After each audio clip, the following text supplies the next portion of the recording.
Good morning, everyone. Welcome to Sports Shorts Daily. Ronnie Rance alongside Bryce and TK joining us over at Court Street Cafe on this New Year's Eve edition of Sports Shorts over in the heart of Port Allen. I'm at an undisclosed location presented by the Louisiana Sports Hall of Fame. And of course, we're presented by LeBear's Casino, where tonight, if you don't have, New Year's Eve plans, you're wondering what to do, go up to the LeBear's Casino. They'll have bands playing in a couple different spots. Werewolf up in the event center between 11 and 1, where they'll have the big kind of midnight drop. And then over in the Edge Lounge, they'll have live music going as well all night. So stop on by and check out LeBear's. That's where I'll be emceeing tonight.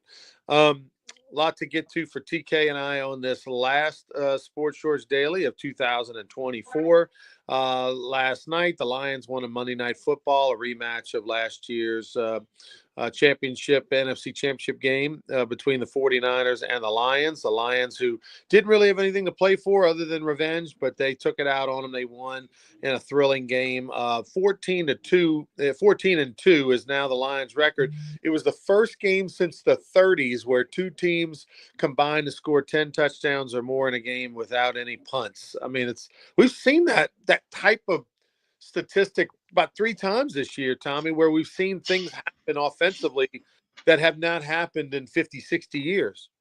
Well, the offense is ahead of the defense. It's like arena football. It was strictly for the offense. Well, the NFL has kind of morphed into that. I mean, punters, they don't, neither guy punts last night, still got a paycheck. But, the kickoff rule, I still think is goofy, and they may or may not tweak that or something. But you're right, the offensive numbers that have been put up by different individuals and different teams collectively things that had happened in that forever or in decades. I mean, and I guess that's just, I don't know if it's the trend or if it's going to spike now and go the other way. We got to let it play out. So, some other NFL news and notes from the weekend. Of course, the Saints look like hot garbage, and they lost to the Raiders at home, a team with a record worse than theirs. And as far as I'm concerned, I'm fine with it. Maybe that helps them move up a spot in the They draft. didn't move. They stayed 10th. They did Yeah. not move. Not the first couple of people all changed with the Giants win and all that, but the Saints, I looked at it. Been looking at it every week. They're still at number 10 coming into this week's play. Well, obviously, this week the Tampa Bay Bucks have everything to play for. If they win the game against the Saints, they're in. But they're NFC South champs. Um, and hopefully some other garbage teams win, and maybe the Saints can move up a spot or two or something in the draft. But just a disappointing performance. I want to get your takeaway, Tommy, on Spencer Rattler. The first half, he was, I think, 10 of 11 for about a $150 and a touchdown. And in the second half, obviously didn't have the same numbers, but also wasn't helped much by the bad offensive line and the drops. He had at least three drops that I can think in that game. What was your takeaway on Spencer Rattler on Sunday? I don't think he's the guy. Number one, he's not big enough. He's just a little bit mobile. He's not an accurate thrower of the ball. Accuracy is a prime characteristic of a quarterback at any level, and he's not real accurate. Some of the ball, like I said the other day, when he misses about 8 feet. It's not like right off the fingertip or just a little bit behind the guy. I mean, I don't think the accuracy's there. Now he doesn't have a lot of help around him. He's basically playing with a practice squad. But I don't. The eyeball test to me is he's not the guy who can be the long-term quarterback for the Saints going forward. Yeah, I think that he is definitely an NFL caliber quarterback from a standpoint of, yeah, can he be on a roster? Can he be a backup and all that? Absolutely. I believe in that. He doesn't have elite speed or escapability, okay, for his size. He has NFL arm strength, but he does not have the NFL accuracy as well. And he has too much of a tendency to be a gunslinger. He's the same guy he's been throughout college, where he just will throw it up or he'll take a chance. He doesn't have that natural instinct to throw it away and live to play another down.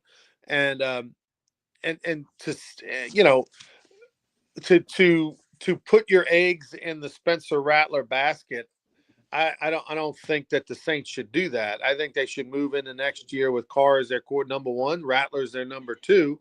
And I think, it's pretty clear Hayner's not really an option. And go from there. You're probably not going to get a franchise quarterback at ninth or 10th in the draft as far as what's out there this year and what's available this year. I don't think, that anybody's going to fall to you at that position that you just think is a lock of the week. So therefore, get yourself cap right. Stick with those two, Carr and Rattler, and try to dump and hopefully hit on the draft and free agency with what money you got. Yep, there's a lot of work to be done for the Saints. Bobby Abab, former quarterback and media guy, says they need a complete overhaul, and I think he's right. Others have said that. It's not like he's the only one that said it. I think they need a complete overhaul, and I think within the next year, Gail Benson needs to sell the Saints and the Pelicans. I mean, she knows nothing about running a basketball team or running a football team. She depends on many other people, namely Mickey Loomis and Dennis Lauschka. But what's she going to do? Go to Mickey and say, Mickey, should I fire you or keep you? I mean, and he's already been quoted saying he's going to hire a new coach that he knows, someone he knows. Come on, I would hope you hire somebody that you know. But I don't know. I just think both organizations are such a mess. I mean, I can't see any short term reason to believe it's going to change unless she, and it could take a year or more to sell the team. But if she puts it out there, then maybe they get somebody who can run a football organization, hire football people, and go forward. But I just don't see it going as it is. And if Mickey Loomis picks Mike Vrabel or John Gruden's name's flying out there now, get somebody like that. I mean, Loomis's track record at times has been very good, and they won a Super Bowl. But in the last bunch of years, it's not 4 straight years not in the playoffs. That hadn't happened in 25 years for the Saints. So I mean, and in today's world, I mean, what 3-4 years ago, Detroit Lions were a laughing stock, and now they're going to have a shot to go to a Super Bowl and maybe win it. Okay, and they won 14 games. So in today's world of the NFL, you can turn some things around rather quickly. And you fall back to what we've said. The NFC South is not known as, murderer's row as a division. If you can get going just a little bit, you got a chance to win the South. And you win the South, you're in the playoffs. And that's another point of they haven't been in the playoffs for 4 straight years, and they're in one of the weakest divisions of the NFL. It's going to be a very interesting offseason to see what the Saints do. The problem with the Saints' job right now is that of all the big time coaches that are out there that everybody else wants, the Saints is the worst job out there, the worst job available. You've got a quarterback who is outside of the top 15 quarterbacks in the NFL. You've got a team that's old, a team that's strapped in the worst financial situation of any team in the NFL when it comes to the salary cap, in one of the smallest markets in the NFL, in a place that people don't generally want to live. As a free agent, it comes down to what and what. You're not going to pick New Orleans. And all you got to do is look at the Pelicans to prove that. I mean, every great franchise player, every good player is looking to get the heck out of Dodge. They want to move to the bigger market. They want to move to a state that has no state's income tax. They want to move to a prettier state, a better weather state, a less crime ridden, city, and so New it's a tough spot. This is a tough spot. You're going to have to hit a home run. You're going to have to, get a Sean Payton that nobody saw coming, as being the answer. You're going to have to get fortunate with, and whether it's this year or next year, probably next year, not this year coming up in 25, but more like 26, where you're going to have to get that free agent you're going to have to get that, Donaldson, a Donald type of quarterback that maybe, or that Drew Brees that hadn't quite hit the stride yet, and you get fortunate. But I think the Saints are in a 2-year rebuild, Tommy. I think if you're being realistic, you might get lucky, and in 26 you do better than you think. But 25 has got to be get right financially as best you can. Strip it down to parts, go young, and just take your beating and do the best you can, and let the fans understand that, hey, be patient. This is what we're doing, so we have money and to try to do something in 26. I agree with you 100%. By the way, Ronnie, yesterday, the Pelicans had a home game last night and they got beat. Yesterday at about 3 p.m. on SeatGeek, you can buy a ticket for a Pelicans game for $1. $1 would get you into an alleged NBA game, because the Pelicans are really like a G League team, but $1 for a Pelicans ticket. So both of these franchises are just in disarray. And again, no short term hope. I like what you said. You got to tell the fan, make some statements, hire some people, and say, hey, stick with us. 2026 is when we hope to make a lot of noise. And that's just for the Saints. The Pelicans, I mean, I don't know if they can do it ever because of the So things you pointed out. the Pelicans have lost 10 in a row. They were tied with 10 seconds to go in the game and lost to the Clippers. The stadium was 2/3 full. It just was one of those situations where the Pelicans' biggest issue is not anything to do with salary cap or anything else. It's just health. Now, how much? And this is the fan in me, right? Because I'm not really a conspiracy theorist, and I don't necessarily believe this, but how much are the injuries with the Pelicans? And it seems over the years, not just this year, but over the years, because the Pelicans have had bad fortune when it comes to their better players being healthy. It seems that they've had a lot of misfortune. How much is the not the want to get better? You know what I mean? Like, you know, there's players that could play with a little discomfort, that could play with an injury, could play with pain, but just don't really want to. Don't want to risk it. Don't want our team stinks. I'm going to be a free agent. I might get traded. I don't want to risk it. I think at this point, it's fair to say that that's somewhat of a factor from time to time with some of these players, and you don't necessarily see that in other cities. And it's just a bad deal right now. It's a bad deal. Thank goodness men's and women's basketball over for LSU doing well, and they're having good years. And obviously the women will be competing for a Final Four run, and the men are competing to try to get into the big dance. But right now, New Orleans is, not the place to be. Although the Sugar Bowl is going to be there tomorrow between Georgia and Notre Dame. And how about this, Tommy? Notre Dame didn't sell out their allotment of tickets, and there's still plenty of seats available for the Sugar Bowl. I think that shows, as fun as it is for this model, the playoff model, it's tough on the fans because if you're a Notre Dame fan, you're going, okay, can I afford to go to New Orleans? Can I afford to go to the semifinals? Can I afford to go to the finals? You probably have to. You probably can't make 3 road trips in a month and spend all that money, thousands of dollars. So you're trying to pick and choose. You want to roll the dice. Hey, I think Notre Dame might be able to get by Georgia because they got a backup quarterback. I'll wait to go to the semifinals. That kind of thing. I mean, you would never see that. You wouldn't expect to see this game not be a hardcore sellout at this point.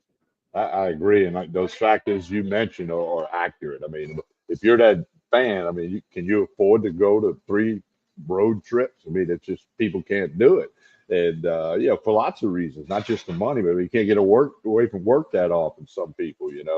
So yeah, that's unfortunate. But hey, the Sugar Bowl is cool, and like somebody said on social media, it's terrible to be a Pelicans fan and a Saints fan, but at least New Orleans has king cake and Mardi Gras is around the corner. The Super Bowl is going to be in New Orleans February 9. So there's a few things to look forward to, just nothing related to the Pelicans or the Saints. By the way, Georgia 1.5 point favorite against Notre Dame. I took a futures bet on Georgia before at the beginning of the season, win the national championship, so I'm pulling for Georgia. Me But too. I did the same thing. Yeah. I'm really interested in this game because can Georgia win with a backup quarterback who hasn't made a start this year? I mean that's going to be a great story. I mean that's why it's a toss up game. Yeah, it's definitely a toss up. I look forward to watching that one tomorrow night. As I mentioned the other day, I've been to many Sugar Bowls over the years as a kid on up, but I'm looking forward to that. I want to see what I bet Georgia, like you did, to win the title before the whole thing playoff started. And of course, they had Carson Beck then, but I'm not. I've been reading a lot. I'm not so sure they're going to hurt much with Gunnar Stockton. Well, we shall see. Carson Beck, by the way, declared to go pro. I mean, had an arm injury, and he's just going to get healthy and go pro. Interesting decision there. Saquon Barkley, by the way, this is a great story. The Eagles running back who through 16 games has rushed for 2,005 yards. That puts him eighth right now, currently all time in the single season rushing record. He's 101 yards behind Eric Dickerson's record of 2,105. Now, Eric Dickerson did that in 16 games back in 1984. And the question for the Eagles is there's no reason to play Saquon in this last game because it's not going to affect their positioning in the playoffs. And they're trying to decide internally as a franchise whether he should play and go for the record or not. And obviously, if he goes for it, he's risking injury. And nothing's been said or made. The decision has been made yet, but yet there is precedent. Back in 2021, the Eagles played Devontae Smith in a meaningless game so he could get the rookie receiving record. But what's your takeaway? If you were the Eagles, would you go for it here, Tommy, or would you rest them? Boy, that's a tough call. And it's easy to be, I guess, not be an Eagle and make the call. I got a friend that's on the Eagles staff. I might have to reach out to him and see if that's even being talked about or what they're thinking. And he's actually on the offensive end of the staff, so he may have some info. Maybe I'll reach out to him today and see if I can reach him. Then we'll talk about that tomorrow. But you know, O.J. Simpson rushed for 2,000 yards in 14 games. And Dickerson in 16, and now this would be 17. But records are made to be broken. I know Dickerson has come out. He's adamant about he does not want his record broke. He's not pulling for Barkley, all of that stuff. I don't understand that a whole lot, but uh, you know, Even if you I, feel you don't say it, right? yeah, you don't say it, and then if he doesn't break it, you say, "Oh, I'm glad he didn't break it. I'm still the guy." And then of course, when he breaks it, then Dickerson's going to say, "Well, I did it in one less game," Sure. which is kind of why the stats should all be like a per game thing. Yards You per game. know, yards Right. per game, or in college and pro, if it was a yards per game, it's a better measuring stick Yep. against the previous people because who knows? I mean, there's going to be an 18th regular season game not too far away. I don't believe so. It gives us stuff to talk about. I think Saquon's not going to play. He's an unselfish guy. There was a case earlier this year where he could have played in a game to get another carry or some more yards or go for the Eagles all single game rushing record, something like that. And he chose not to. Hey, let the other guys play.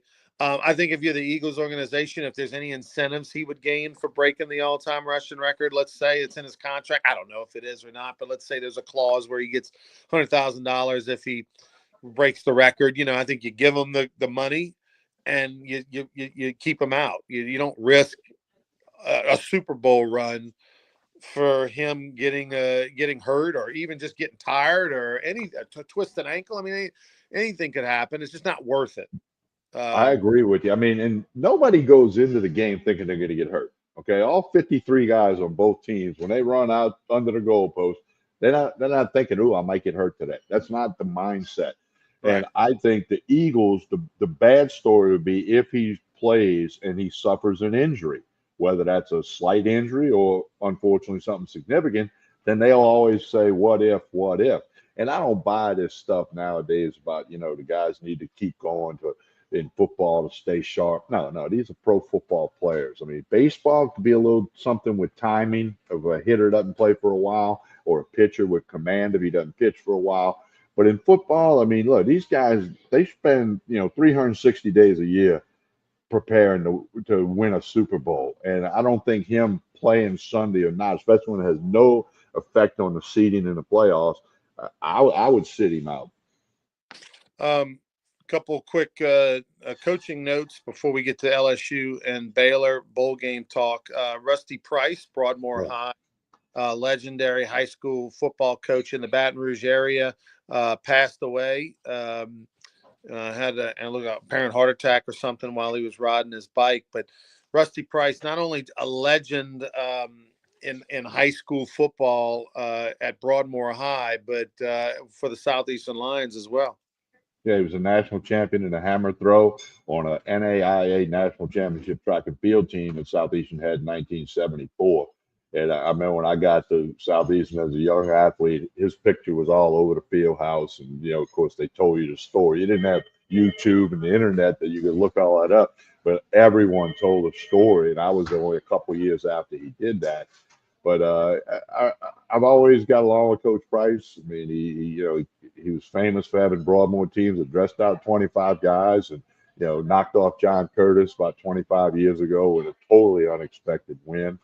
And he did get to the Dome once, didn't win it there, but a great guy, number one, influenced so many people, touched so many lives. And, age 77 years old, he was an avid bike rider and had a heart attack while riding his bike. I mean, gee, that's just something else. So, thoughts to his family and prayers and the thousands and thousands of people he touched in the world at Broadmoor and elsewhere.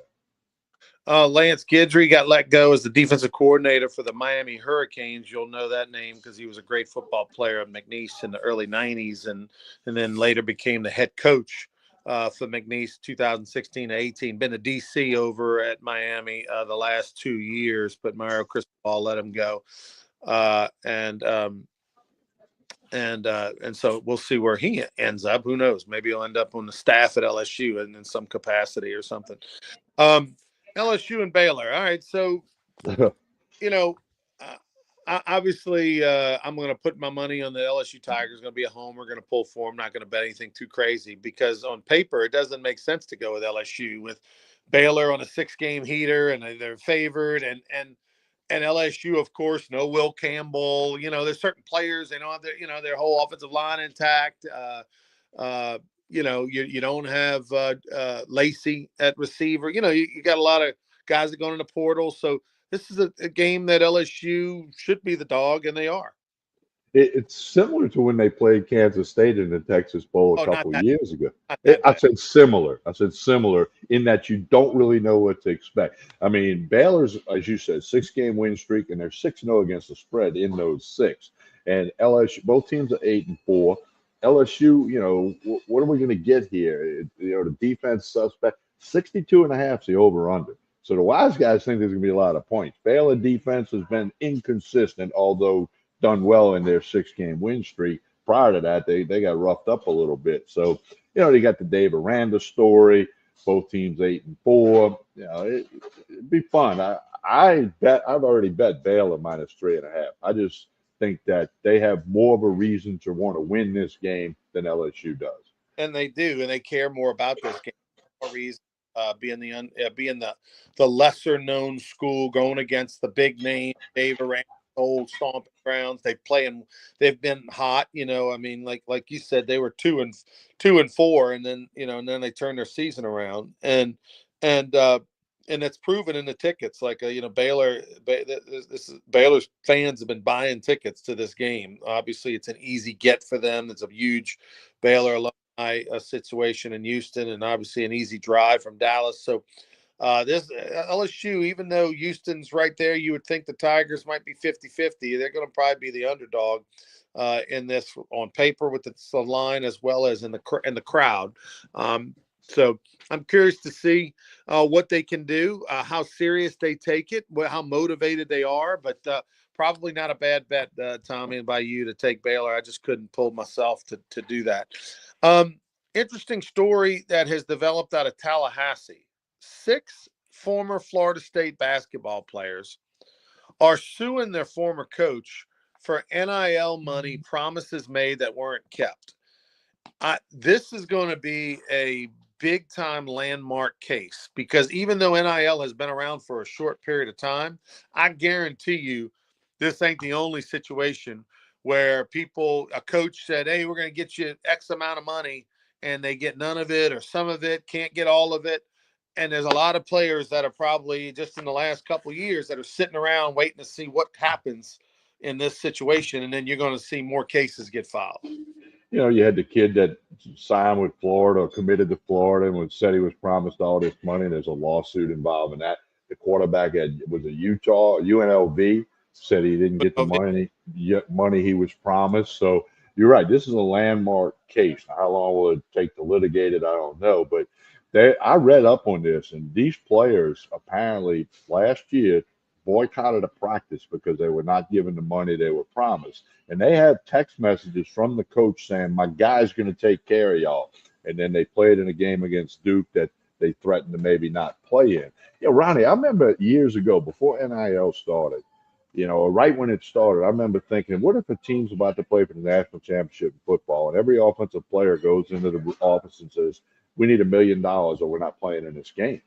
I mean, if you're that schooled, you got to come up with it. Um, it's a mess. I mean, college sports is really professional sports, the junior league or whatever you want to call it, or developmental league for the professional sports. And this Florida State situation, when you got text messages and six guys saying one thing, I mean, this is not one guy like at Florida and at UNLV. This is six players saying they were promised $250,000 and never received any of it, didn't get anything.